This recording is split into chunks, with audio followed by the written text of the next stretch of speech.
हरे कृष्णा। तो आप सभी का हार्दिक स्वागत है इस सत्र में, जिसमें हम श्रीमद् भागवत के द्वितीय स्कंद पे चर्चा करेंगे। और द्वितीय स्कंद पे चर्चा करते हुए हम आखिरी के 3 अध्यायों पर पहुंच चुके हैं। तो उन 3 अध्यायों में हमें क्या सीखने के लिए श्रील प्रभुपाद ने बताया है, उस पे हम आज ध्यान देंगे। तो ग्रंथराज श्रीमद् भागवतम जो है, उनको कहा गया कि वो अखिल श्रुति सारम है, अर्थात सारी श्रुतियों का जो सार है वो श्रीमद् भागवतम के अंदर है। और इसीलिए श्रीमद् भागवत पढ़ के पूर्ण तृप्ति का अनुभव किया जा सकता है। और श्रीमद् भागवतम में भी कहा गया कि सर्व वेदांत सारम ही भागवतम ईष्यके तद रसामृत तृप्स्य न अन्यत्र स्याद रति क्वचित। तो अगर किसी को श्रीमद् भागवतम से रति हो जाए तो वो किसी और शास्त्र के लिए, किसी और ग्रंथ के लिए भी वो आकर्षित नहीं होगा। बाकी जो भौतिक वस्तु है उनका तो बात ही क्या। तो इसलिए इनको कहा गया कि ये ग्रंथ राज है, मतलब ग्रंथों के राजा कौन है? श्रीमद् भागवतम है। इसीलिए हम श्रीमद् भागवतम पढ़ने का प्रयास कर रहे हैं। तो अगर आप वेद पढ़ने का प्रयास करेंगे तो आपको पता चलेगा कि वेद का पूरा पर्पस जो है वो भगवान श्री कृष्ण को जानना है। और जो भी इसको छोड़ के कोई और तैयारी से वेद पढ़ता है या भागवत को भी अप्रोच करता है, तो उसको कहा श्रील प्रभुपाद ने कि ये कूट योगी हैं या स्यूडो ट्रांसेंडेंटलिस्ट है, क्योंकि इनका अपना एक एजेंडा या मोटिव है जो कि नहीं होना चाहिए। और जो बिना किसी एजेंडा या मोटिव के केवल भगवान की भक्ति प्राप्त करने के लिए भागवत पढ़ता है, उसको चैतन्य महाप्रभु ने कहा कि ये सबसे अच्छा जो है भगवान का भक्त है, क्योंकि ये जो प्रमाणम अमलम है, जो सबसे बड़ी स्पॉटलेस अथॉरिटी है, उसको ये जानने पढ़ने का प्रयास कर रहा है। इसीलिए अगर आप श्रील रूप गोस्वामी की भक्ति रसामृत सिंधु पढ़े तो वो कहते हैं कि 64 मेन अंग होते हैं भक्ति योग के, फिर उसको वो बॉइल डाउन करते हैं कि 5 सबसे मुख्य अंग है भक्ति के। और उन 5 अंगों में वो कहते हैं कि भागवत पढ़ना उसमें से एक अंग है। तो हम में से जो भी भक्ति में आगे बढ़ना चाहता है उसको श्रीमद् भागवत पढ़ना ही पड़ेगी, क्योंकि प्रभुपाद कहते हैं कि Shrimad Bhagavatam is the science of personality of God. एक लेक्चर में वो कहते हैं कि तद विज्ञानार्थम, इसका अर्थ क्या हुआ कि विज्ञान का अर्थ क्या होता है? विज्ञान का अर्थ होता है ज्ञान होता है, और जब वो रियलाइज्ड हो जाता है, विजडम में कन्वर्ट हो जाता है, तो वो विज्ञान बन जाता है। और श्रीमद् भागवतम वही भगवान श्री कृष्ण का जो विज्ञान है वो हमें देने के लिए अवतरित हुआ है। इसीलिए ग्रंथ अवतार है। ग्रंथ अवतार अर्थात भगवान के जो पूरा वपु है, और जो ग्रंथ के रूप में श्रीमद् भागवत हमारे सामने उपस्थित हैं 12 स्कंद में, उनमें कोई भी भेद नहीं है। जैसे श्री कृष्ण ही मानो परिवर्तित हो गए हैं।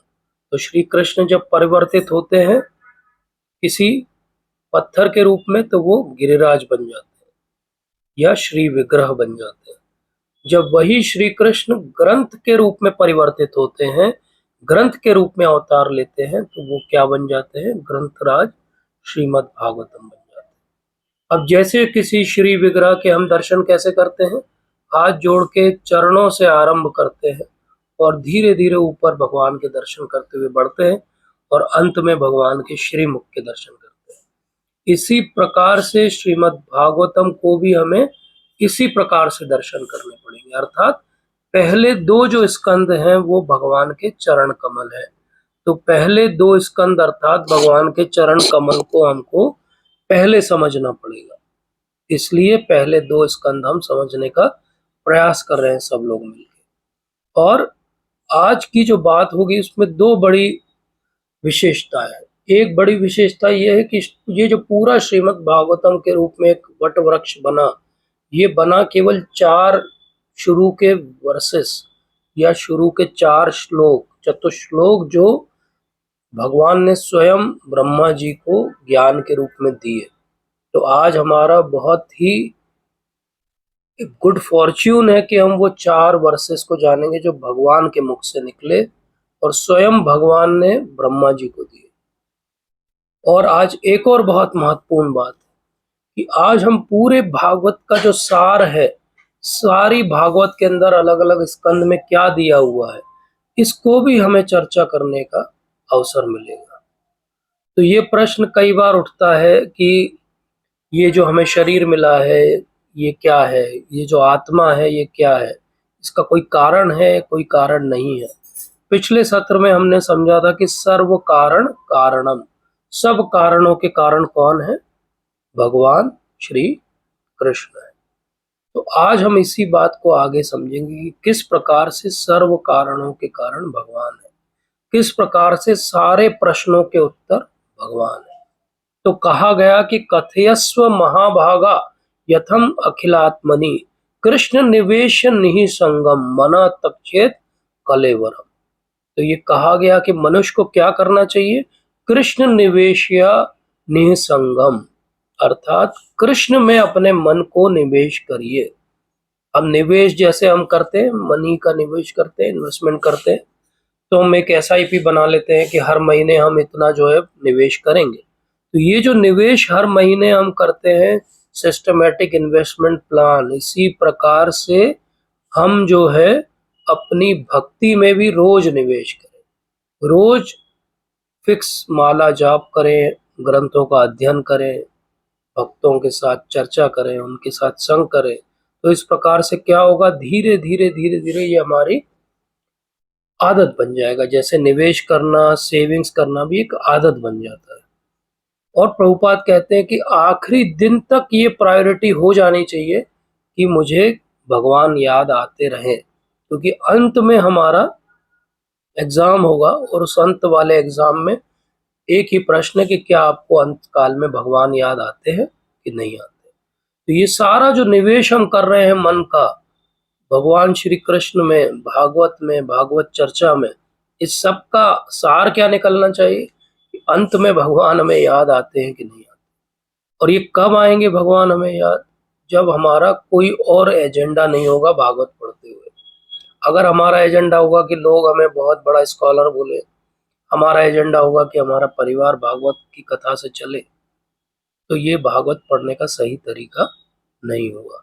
अंत काल में अगर भगवान की भक्ति प्राप्त करनी है और भगवान का संग प्राप्त करना है, तो उसके लिए भागवत को उसी प्रकार से पढ़ना पड़ेगा, उसी प्रकार से सीखना समझना पड़ेगा जिस प्रकार से परीक्षित महाराज ने सीखा समझा, जिस प्रकार से चैतन्य महाप्रभु ने अपने जीवन में अपनाया। और इसीलिए कहा गया कि काले न अति दीर्घे न, बहुत काल या बहुत समय नहीं लगेगा, अति दीर्घे न, बहुत कम समय में क्या हो जाएगा, भगवान श्री कृष्ण हमारे हृदय में प्रकट हो जाएंगे अगर हमने ठीक से भागवतम को सुना। तो कैसे प्रकट होंगे? क्या भागवत पढ़ने से ऐसा क्या हो जाएगा? तो वो कहते हैं कि प्रविष्ट कर्ण रंध्रेन स्वानाम भाव सरोरुहम धुनोति शमलम कृष्ण सलिलस्य यथा शरद। तो जैसे ही भगवान श्री कृष्ण की लीला हमारे कर्णों के छिद्र से अंदर प्रवेश करेगी, कर्ण रंध्रों से, स्वाना भाव सरोरुहम हमारे हृदय में पहुंचेगी और वो हृदय के कमल को खिला देगी। हमने पिछले सत्र में भी ये समझा था। धुनोति शमलम कृष्ण, और कृष्ण वहां जब विराजमान हो जाएंगे उस कमल पे, तो वो क्या करेंगे, वो अंदर के हमारे सब अनर्थों को धुनोती कर देंगे, समाप्त कर देंगे, धो देंगे। किस प्रकार से? उदाहरण दिया गया सलिलस्य यथा शरद। जैसे जब बारिश का मौसम होता है तो जो नदियां रहती है वो बहुत मटमैला पानी हो जाता है, हर तरफ से बारिश हो रही है, बहुत सारा पानी नदी में प्रवेश कर रहा है तो पानी मटमैला हो जाता है। लेकिन जब शरद ऋतु आती है उस समय भी बारिश होती है, लेकिन वो बारिश पानी को बिल्कुल स्वच्छ कर देती है। तो इसी प्रकार से सलिलस्य यथा शरद, श्रील प्रभुपाद उदाहरण देते हैं कि आप थोड़े बहुत पानी को वाटर सप्लाई डिपार्टमेंट के द्वारा किसी केमिकल ट्रीटमेंट से साफ कर सकते हो, पूरी नदी को कर सकते हो नहीं। पूरी नदी तो साफ हो गई जब सलिलस्य यथा शरद, जब शरद काल में बारिश होगी। तो यही बात हमको समझनी है कि प्रविष्ट कर्ण रंध्रे न स्वाना भाव सरोरुहम। तो ये जो कथा हमारे कर्णों में प्रवेश कर रही है, आज हमको इसका हो सकता है इम्प्लीकेशन समझ में ना आए, लेकिन ये प्रवेश करती रहेगी तो धुनोति शमलम कृष्ण। और धीरे धीरे क्या हो जाएगा, ऐसा हो जाएगा जैसे कहते हैं कि पांथा स्वशरणम यथा। बहुत सुंदर उदाहरण है, पांथा स्वशरणम यथा। कोई एक पथिक हो जो बहुत विदेश यात्रा पे बहुत लंबे समय पैदल चला हो, और हर जगह से जब वो थक हार जाता है, तो अंत में जिस दिन वो घर पहुंचता है और अपने घर में उसका प्रवेश होता है, तो पांथा स्वशरणम यथा, उसे कितनी आत्मिक शांति का अनुभव होता है। इसी प्रकार से जब हम भगवान की भक्ति करते रहेंगे, तो धीरे धीरे हमारा भगवान के साथ वही संबंध फिर से जागृत हो जाएगा जिसको हम भूल गए, और वो प्रेममय संबंध है जैसे किसी परिवार में होता है। तो जिस दिन हमको भगवान की कथा सुनते हुए ऐसा लगने लगे कि हम तो अपने घर वापस लौट आए हैं, हम तो एक ऐसे व्यक्ति की कथा सुन रहे हैं जो हमारे सबसे नजदीक है, जिस दिन हम ये समझने लगेंगे हमने भागवत को समझ लिया और भागवत को जी लिया है। और जब तक ये भाव आता है कि अरे कौन सुने ये वही बोरिंग कहानी, फिर से वही बात करेंगे, हमारे को पता है सब, मतलब अभी धुनोती शमलम हुआ नहीं। क्योंकि जिस दिन धुनोती शमलम होगा तो हम कहेंगे हाँ, 1000वीं बार भी हमें फिर से कौन सी कथा सुनना है, वही प्रहलाद महाराज और ध्रुव महाराज, वही अजामिल की कथा सुनना है, वही गजेंद्र मोक्ष की कथा सुननी है, वही श्लोक फिर से सुनना है। क्योंकि हमको ये भाव आ जाएगा कि ये तो हमारा घर है, यही तो हम बिलोंग करते हैं, यही तो हमको रहना है। लेकिन होता नहीं है ऐसा, अनफॉर्चुनेटली ऐसा नहीं होता। अनफॉर्चुनेटली 90% ऐसा होता है कि जब भी भागवत में थोड़ी तत्व चर्चा होती है तो या तो सुनना बंद कर देते हैं लोग, आना बंद कर देते हैं, सोने लगते हैं। ये बहुत कॉमन है। तो ऐसा क्यों होता है? प्रभुपाद कहते हैं कि जैसे दो स्कॉलर लोग हों और वो अगर डिवोटी भी हों तो वो कैसे होते हैं, बोले टेम्पलेट है उसका सुखदेव गोस्वामी महाराज और महाराज परीक्षित। मतलब ये जब दोनों बैठ के चर्चा करते हैं तो वहां पे केवल अमृत की वर्षा होती है और कुछ नहीं होता। तो ऐसे रसिक जन जब चर्चा करते हैं भागवत की, जैसे हमारे शील प्रभुपाद, जब वो परपट लिखते हैं तो वो उस बात को उभार के लाते हैं जो हमको समझ में भी नहीं आती। तो भागवतम न केवल ग्रंथ राज है, भागवतम हमारा एक एस्केप प्लान भी है। अगर हमें इस धरती से और ये सारे कलमश से बाहर निकलना है तो उसके लिए कोई रास्ता होना चाहिए, और वो रास्ता है भागवत। क्योंकि भागवत हमें बताता है कि हम ये शरीर नहीं है, हम आत्मा है। भागवत हमें सिखाता है कि सर्व कारण कारणम कौन है, भगवान श्री कृष्ण है। भागवत हमें बताता है कि भगवान के शरीर में, वपु में, विग्रह में और हम में क्या भिन्नता है। भागवत हमें ये सारा ज्ञान देता है। इसलिए भागवत ही एक्चुअली वो ग्रंथ है जिससे हम यहाँ से बाहर निकलने का रास्ता खोज सकते हैं। लेकिन करना क्या है, हमें सही प्रश्न पूछने पड़ेंगे और सही व्यक्ति से पूछने पड़ेंगे। तो हम यहाँ देखते हैं कि महाराज परीक्षित पूछ रहे हैं प्रश्न सुखदेव महाराज से, और जैसा हमने पिछले सत्र में भी समझा कि वो प्रश्न पूछ रहे हैं, लेकिन उनका पूरा जो सार है प्रश्न पूछने का वो क्या है? पूरा सार प्रश्न पूछने का ये है कि किस प्रकार से भगवान की भक्ति को प्राप्त किया जाता है। अगर वो यहाँ के भौतिक जीवन कैसे आता है आविर्भाव में, ये भी पूछ रहे हैं, तो उसके पीछे भी अल्टीमेट एम उनका वही है। तो क्यों हम भागवत पढ़े? तो शिल प्रभुपाद कहते हैं, मेलबर्न में उन्होंने 13 अप्रैल को एक लेक्चर लिया था 1972 में, और वो कहते हैं कि भागवत ही है जो भगवान का पूरा डिस्क्रिप्शन देती है। न केवल भगवान, भगवान के परिकर और उनकी पूरी लीलाओं का वर्णन जिस प्रकार से ऑथेंटिक भागवत में है वो कहीं भी नहीं। और दूसरा वो कहते हैं कि भागवत के अंदर कोई नॉनसेंस बात नहीं, क्योंकि भागवत बहुत आरंभ में ही कह देता है कि प्रोजित केटवो अत्र, तो धर्म प्रोजितो केटव, तो कोई केटव धर्म की वो बातचीत करेगा ही नहीं भागवत। ये हम पहले स्कंद में ही समझ चुके। तो पहला रीजन क्या है कि भागवत में जो भगवान का वर्णन है वो कहीं नहीं। दूसरा, भागवत में कोई केटव धर्म का वर्णन नहीं है, कोई बहुत ज़्यादा उसमें कर्मकांड के बारे में कहीं नहीं दिया गया, कोई उन्होंने ऐसी देवताओं की पूजा नहीं बताई। और फिर तीसरी बात प्रभुपाद कहते हैं टोक्यो में 30 अप्रैल के एक लेक्चर में 1972 में, कि हम सब ये सोचते हैं कि सेवा मतलब हमें अपनी इंद्रियों की सेवा करनी है, कि सेवा मतलब भगवान की सेवा करनी है। तो ये बात कौन सिखाता है? बोले ये एक ही ग्रंथ है दुनिया में। हम सब ने इतने सारे नॉवल, इतने सारे लिटरेचर, फिलोसॉफी सब कुछ पढ़ा है, क्या आज तक हमें कहीं उत्तर मिला है इस चीज का कि भागवत के अलावा किसी ने हमें समझाया कि एक ही कार्य हमें करना है, और वो क्या कार्य करना है? भगवान की भक्ति करना है। एक ही को सरेंडर करना है, और वो किसको करना है? भगवान श्री कृष्ण को सरेंडर करना है। कितने लोगों ने इस बात को समझा? किसी ने भी नहीं समझा, न किसी ने हमें समझाया। भागवत के अलावा किसी ग्रंथ ने हमें ये बात नहीं समझाई। इसीलिए जब ब्रह्मा जी का जन्म हो जाता है और वो कमल पे आसीन है और वो बहुत ज्यादा कंफ्यूज है कि मैं क्या करूं, मुझे तो कुछ समझ में नहीं आ रहा है, तो उस समय उनको एक शब्द सुनाई देता है, और वो है तप करो। तो वो तप करते हैं, उनको जो भी ज्ञान अंदर से आता है उससे वो तप करना आरंभ करते हैं।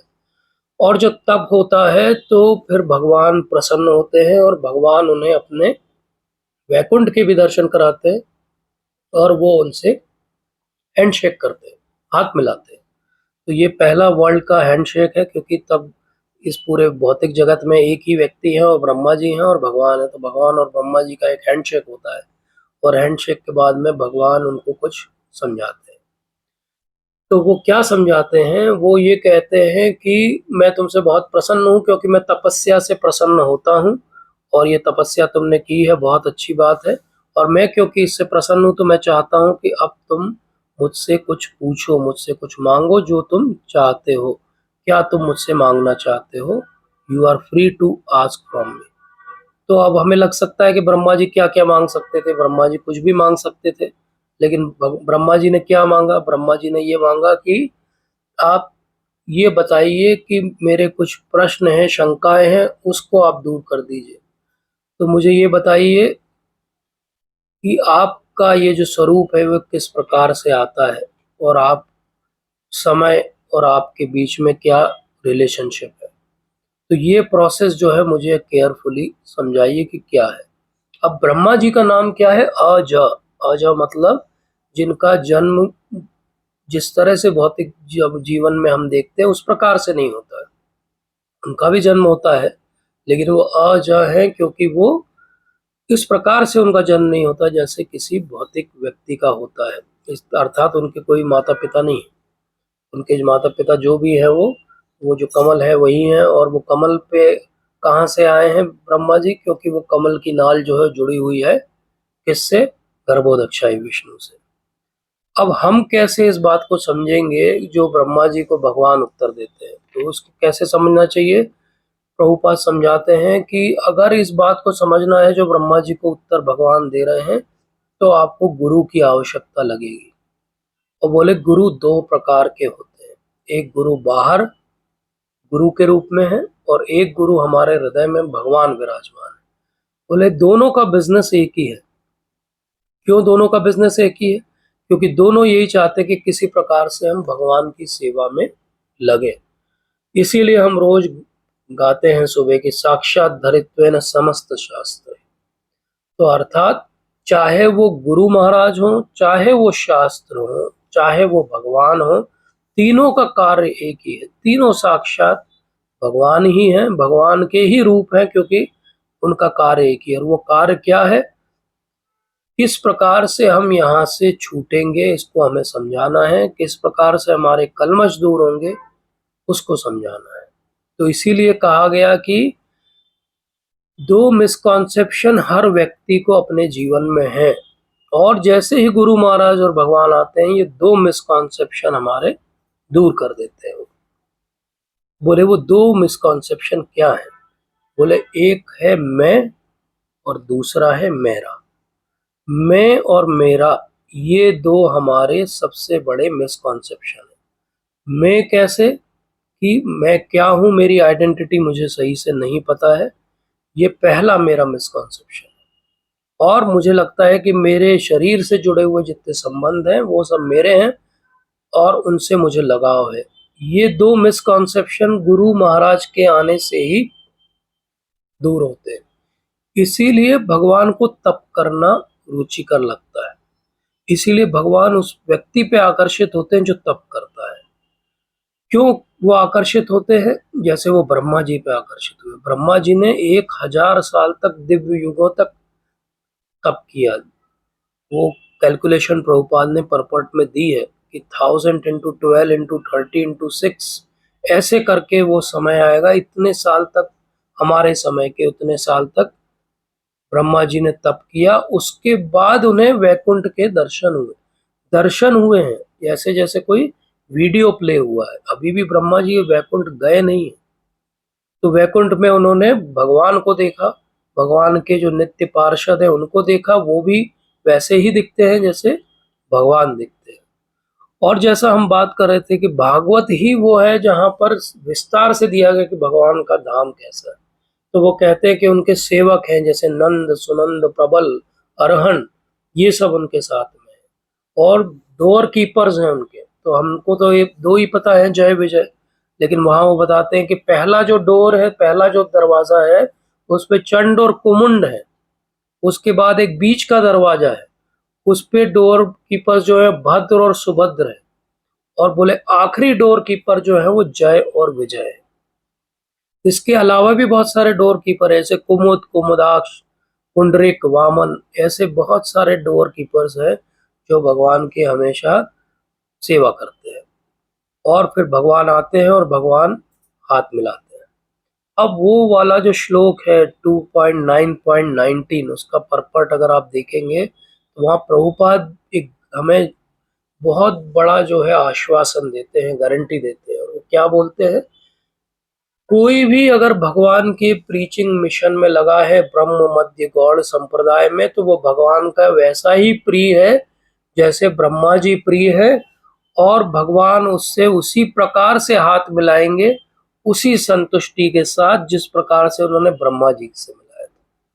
तो अगर आप थोड़ा भी कोई प्रचार का भगवान के लिए कार्य कर देते हैं संप्रदाय में रहते हुए और ऑथेंटिक तरीके से, तो आप ये सफल हो जाएंगे कि भगवान आपसे हैंडशेक करेंगे। तो हम यहाँ पे सोचते हैं सेलिब्रिटी से लोग हैंडशेक करना चाहते हैं, फोटो खिंचवाना चाहते हैं, ऑटोग्राफ लेना चाहते हैं। तो क्यों ना हम थोड़ा एम अपना बढ़ाएं कि जो बिगेस्ट सेलिब्रिटी हैं भगवान श्री कृष्ण, हम उनसे हैंडशेक करेंगे।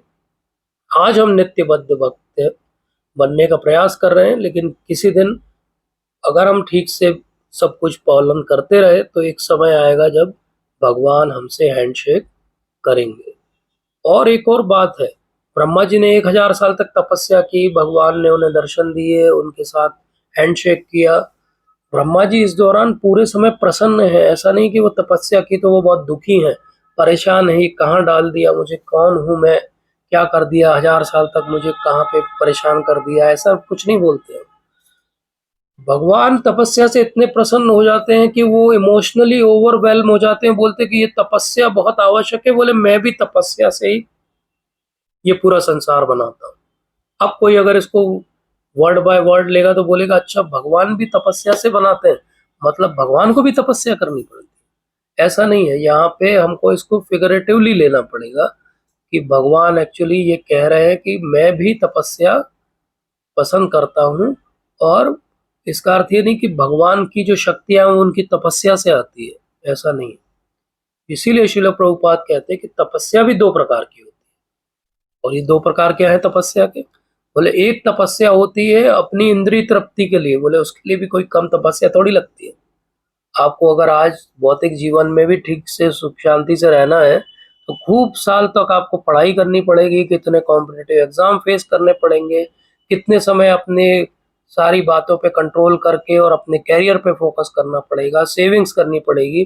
तब एक स्थिति आएगी जब आप बोलोगे कि मैं थोड़ा कंफर्टेबल हूँ। तपस्या तो बहुत लगी।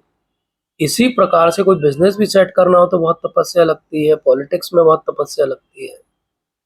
तो ये तो हो गई एक प्रकार की तपस्या, हमारी भौतिक इच्छाओं की पूर्ति की तपस्या। और दूसरी होती है आत्म साक्षात्कार के लिए की गई तपस्या। तो वॉलंटरली जब हम कोई अपने लिए और भगवान की प्राप्ति के लिए एक बड़े कारण के लिए अपने ऊपर कष्ट लेते हैं, उसको हम तपस्या कहते हैं। तो भगवान क्यों हमारी तपस्या से प्रसन्न होते हैं? भगवान हमारी तपस्या से इसलिए प्रसन्न होते हैं क्योंकि तपस्या हमें डिटैचमेंट सिखाती है। प्रभुपाद और भगवान दोनों कहते हैं कि ये जो तपस्या है भक्ति में, इससे क्या होता है, इस तपस्या में दो चीजें हैं, बोले ज्ञान भी है और वैराग्य भी है। तो ये तपस्या हमें ज्ञान और वैराग्य दोनों देती है, और जिसके पास ज्ञान के साथ वैराग्य होता है उसी के पास विज्ञान है। तो ज्ञान प्लस वैराग्य इज इक्वल टू विज्ञान। तो हमने देखा था कि साइंस, विज्ञान जो है भक्ति का, वो कौन सिखाता है? भागवतम सिखाती है। इस प्रकार से भागवतम सिखाती है। भागवतम के श्लोक में ही फॉर्मूला दिया हुआ है कि ज्ञान के साथ जब वैराग्य या डिटैचमेंट आएगा तब भगवान की कृपा हमारे ऊपर आरंभ हो गई है। अब कष्ट जो हैं वो एक हो गया, हमने अपनी भौतिक इच्छा के लिए कष्ट उठाया, एक हमने अपनी आध्यात्मिक इच्छा के लिए कष्ट उठाया। लेकिन अगर दोनों इच्छा ना हो किसी की तो भी तो जीवन में कष्ट आता है। तो प्रभुपाद अपने परपट में समझाते हैं कि हाँ, तीसरे कारण से भी कष्ट आता है। और बोले जो मूर्ख व्यक्ति होता है उसको भगवान बार बार कष्ट में डालते हैं, बार बार उसको फोर्सिबली तपस्या कराना चाहते हैं, लेकिन वो हर बार जो है वो कोई ना कोई बहाना ढूंढ लेता है, लेकिन भक्ति नहीं करता है। लेकिन भगवान भी उसको छोड़ते नहीं है, भगवान भी उसको बार बार संकट में, कष्टों में डालते रहते हैं जब तक कि वो शरणागत नहीं हो जाता। इसका अर्थ क्या हुआ कि वॉलंटरली या तो हम सबमिशन कर दें भगवान के सामने, या भगवान फोर्सिबली सबमिशन कराएंगे, या फिर मौत जब आएगी, जब मृत्यु आएगी तो सबमिशन तो हो ही जाएगा। तो हमको अंत में भगवान के सामने झुकना तो पड़ेगा ही।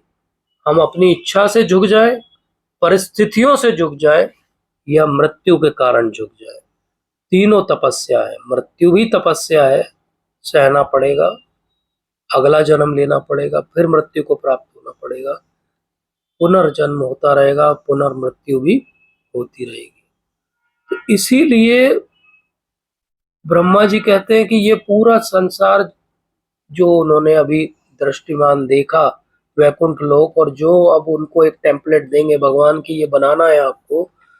हमने पिछले सत्र में समझा था एक उदाहरण, जैसे कोई मकड़ी होती है, मकड़ी अपना जाला अपने अंदर से ही निकालती है और अपने अंदर ही समेट लेती है। बोले ये सारी आपकी जो शक्तियां हैं, ये शक्तियों के प्रभाव से भौतिक जगत आता है और ये वापस विलीन हो जाता है। लेकिन जब आप इस भौतिक जगत में प्रवेश करते हो तो आपका शरीर क्या भौतिक शरीर होता है? आप अपनी कैसी शक्तियों से इस भौतिक जगत का संचालन करते हो, कैसे आप उनको कंट्रोल करते हो, और कैसे मुझे आप जो आज्ञा दे रहे हो उसका पालन मैं कर पाऊंगा? ये प्रश्न ब्रह्मा जी पूछते हैं। और भगवान अब अगले 4 श्लोक में यहाँ पे जो उत्तर देते हैं, यही वो 4 श्लोक हैं जिनको बाद में आगे चल के वेद व्यास जी को दिए जाएंगे, और इन्हीं के स्टफ से, इन्हीं के रूट से, सीड से पूरी भागवत की जो है वो आविर्भाव होगा।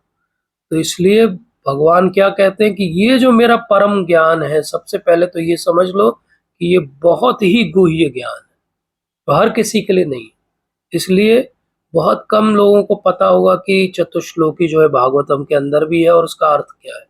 बहुत लोग इसका अर्थ करने का प्रयास भी करते हैं, लेकिन उनका दृष्टिकोण क्योंकि मायावादी है, और मायावादी बहुत फ्रीक्वेंटली इन 4 श्लोकों पे व्याख्यान देते हैं, क्योंकि ये 4 श्लोकों को आप मायावाद के तरीके से भी डिफाइन कर सकते हो, और उनको एक मौका मिलता है ये बोलने का कि देखो भागवत के अंदर भी भगवान इस तरह से बात कर रहे हैं। लेकिन हम अगर वैष्णव सिद्धांत के आधार पर इन 4 श्लोकों को समझेंगे तो हमें ये पता चलेगा कि ये पूरा सार है। ये 4 श्लोक जो है ये ब्रह्मा जी को दिए गए, यही भगवान की वाणी है जिससे ये पूरा संसार बनता है। यही चार चीजें अगर हम समझ जाएं तो हम न केवल साधन भक्ति समझ जाएंगे, हम शुद्ध भक्ति और प्रेम भक्ति भी समझ जाएंगे। इन्हीं चार श्लोकों सब कुछ है। तो वो सबसे पहले क्या कहते हैं भगवान कि देखो ये संसार जो तुम्हें दिखाई दे रहा है, मैं इसके पहले भी था, और ये संसार जब है तब भी मैं अलग इससे पृथक हूं, और जब ये संसार नहीं रहेगा तब भी मैं रहूंगा। तो पहली बात तो ये समझना है कि भौतिक जगत से भगवान पृथक है। तो ये बहुत इंपॉर्टेंट बात है समझना। प्रभुपाद बार बार इस बात को कहते हैं कि माया का जो आखिरी दाव है जो आप पे खेलती है, वो माया का दाव क्या है? ये मानना कि भगवान का कोई स्वरूप नहीं है। लेकिन जब भगवान यहाँ पे कहते हैं कि मैं हूं, मैं रहूंगा हमेशा और मैं हमेशा था, इसका अर्थ ही है कि भगवान अपने नित्य स्वरूप की बात कर रहे हैं। और ये समझना बहुत ही सिंपल है, बहुत आसान है। फिर उसके बाद कहते हैं कि कुछ भी तुम्हें संसार में अगर दिखता है और तुम्हें लगता है कि उसका बहुत इंपॉर्टेंस है, वैल्यू है, और अगर तुम उसे मुझे जोड़ के नहीं देखते हो तो तुम माया में हो। गुरु महाराज इस बात को बहुत विस्तार से अपने कई लेक्चर्स में समझाते हैं कि कोई भी वैल्यूएबल चीज आपको जीवन में लगती है और आपको भगवान से उसका कनेक्शन समझ में नहीं आता है, मतलब वो माया है। इसका अर्थ क्या हुआ? इसका अर्थ ये हुआ कि कोई भी वस्तु जो है वो भगवान से कनेक्टेड होना चाहिए। जो कुछ भी भगवान से कनेक्टेड नहीं है वो माया है, वो अंधकार है। इसलिए प्रभुपाद पहले में एक लेक्चर लिया उन्होंने 10 फरवरी को, तो वो कहते हैं कि तमसो माँ ज्योतिर्गमय। बोले तमस से, अंधकार से हमें कहाँ जाना है? ज्योति में जाना है। लेकिन वो कब होगा? वो तब होगा जब हम हर चीज का कनेक्शन भगवान से देख पाएंगे। क्योंकि हम कनेक्शन ही नहीं देख पाते, इसलिए हमारा वो भाव ही जागृत नहीं होता कि हाँ मुझे भगवान के बारे में सुनना, समझना या जानना है। हमको वो कनेक्शन नहीं दिखता, इसलिए हमारी आंखें क्लाउडेड रहती, जैसे अंधकार में किसी को कुछ भी दिखाई नहीं देता, और लाइट जला ली जाए तो सब कुछ दिखने लगता है। तो ये अंधकार क्या है? ये अंधकार ही माया है। कृष्ण सूर्य सम माया है अंधकार। बैक टू गॉडेड का स्लोगन ही प्रभुपाद ने ये रखा कि कृष्ण सूर्य के समान है और माया क्या है? अंधकार। जहाँ कृष्ण है वहां पे माया का कोई अधिकार नहीं। तो हमारे जीवन में भी माया कब अधिकार करती है? जब जब हम कृष्ण को भूल जाते हैं तब तब माया हमारे ऊपर अधिकार करती है। जब जब हम कोई वस्तु को अपने उपभोग के लिए लेना चाहते हैं और भगवान से उसका कनेक्शन नहीं देख पाते, तब तब माया हमारे ऊपर हावी हो रही है। जब जब हमें लगता है कि ये वस्तु मैं खा लूं, मैं उपभोग कर लूं, मैं एंजॉय कर लूं, भगवान को देने की आवश्यकता क्या है? इसीलिए प्रसाद चढ़ाने का महत्व है। इसीलिए हर बात में ये समझने का महत्व है कि आपकी वस्तु है गोविंद, आपको ही मैं समर्पित कर रहा हूं। इसीलिए भगवान आगे फिर समझाते हैं कि मैं जो कुछ मैं बनाता हूं उन सब में भी मैं हूं, लेकिन मैं उनके बाहर भी हूं। और उसका उदाहरण भगवान क्या कह देते हैं? जैसे बोले आप पंच महाभूत का बना हुआ शरीर है आपका, लेकिन ये पंच महाभूत बाहर भी हैं। Earth water fire air ether के बने हुए शरीर के बाहर भी अर्थ वाटर फायर एयर और ईथर है। ऐसे ही भगवान हमारे हृदय में भी है, भगवान बाहर भी है, भगवान इस पूरे संसार में भी है, लेकिन इस पूरे संसार से पृथक भी भगवान ही है। और इसको हम विस्तार से कभी समझेंगे कि किस प्रकार से भगवान से पहले जो आविर्भाव होते हैं वो बलराम जी हैं, और बलराम जी से प्रथम चतुष्वी आता है। प्रथम चतुष्वी के जो संकर्षण है उनसे नारायण, नारायण से द्वितीय जो है वो चतुष्व्यू, और वो संकर्षण से फिर महाविष्णु, महाविष्णु से गर्भोदक्षाय विष्णु, गर्भोदक्षाय विष्णु से क्षीरोदक्षाय विष्णु, और इस गर्भोदक्षाय विष्णु की जो नाल है, नाभि है, वहां से कमल, और कमल के ऊपर ब्रह्मा जी। तो भगवान बाहर भी हैं लेकिन भगवान अंदर भी हैं, हमारे हृदय में भी। तो ये समझना, जिसको ये समझ में आ जाए कि भगवान बाहर भी हैं, भगवान अंदर भी हैं, क्या उससे कोई गलत कृत्य होगा? उसको पता रहेगा कि हर चीज भगवान देख रहे हैं। तो इसीलिए जो ये समझ लेता है कि भगवान बाहर भी है अंदर भी है, यही वो दृष्टि है जो एक प्रेमी भक्त की दृष्टि होती है। तो ये जो 35th श्लोक है, ये एक प्रेमी भक्त कैसे व्यवहार करता है ये हमें सिखाता है। और फिर उसके बाद क्या होता है, बोले जो भगवान को खोज रहा है वो खोजता रहता है, हर जगह खोजता रहता है, डायरेक्टली इनडायरेक्टली खोजता रहता है, लेकिन भगवान ऐसे नहीं मिलते हैं। भगवान कोई तपस्या करने से मिलते हैं, कोई हमें बोनाफाइड विधि अपनानी पड़ती, उससे भगवान के दर्शन होते हैं। तो 36 श्लोक हमें क्या बताता है कि एक साधन भक्ति करने वाले को कैसे भगवान के दर्शन होते हैं। तो इन 4 श्लोकों में हम आगे भी जब सत्र लेंगे तो इन 4 श्लोकों के बारे में कोट करते रहेंगे कि कैसे ये बात इस श्लोक की आगे की लीला में कैसे फिट होती है। लेकिन अभी के लिए हम ये समझ रहे हैं कि ये 4 श्लोक वो सीड वर्स हैं जिससे पूरी भागवतम जो है बनी है। अब इसके बाद क्या आता है, इसके बाद आता है एक बहुत ही इंपॉर्टेंट श्लोक जिस पे अब हम चर्चा करेंगे अगले 10-15 मिनट्स। और वो श्लोक क्या है, वो 10th चैप्टर का द्वितीय स्कंद का पहला श्लोक है। श्री शुक उवाच अत्र सर्गो विसर्गश्च स्थानम पोषणम उत्तय मन्वंतरीशानुकथा निरोधो मुक्तिर आश्रय। तो शुकदेव महाराज बताते हैं कि ये जो भागवत है ये बाकी ग्रंथों से अलग है, क्योंकि भागवत ही अकेला ग्रंथ है जिसमें ये सारे टॉपिक एक साथ अच्छे से समझाए हुए।